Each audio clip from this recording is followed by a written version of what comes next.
guys, my name is Atharv and I study in class 6.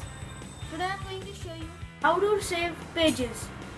When we use empty pages from our old class notebooks, we can save trees from it, and when we save trees from it, we save earth. Let's begin. I will tear all the empty pages from this notebook and these other notebook, and I will tear the cover of it so that I can join all the pages and just use one cover for it. And this way we will make a new notebook. So guys, I have torn empty pages from 3 notebooks and I just sticked all the pages from Fevicol and made a new notebook. So the result is I have got a new notebook free of cost. This way I have saved 2 things: the earth and my parents' money.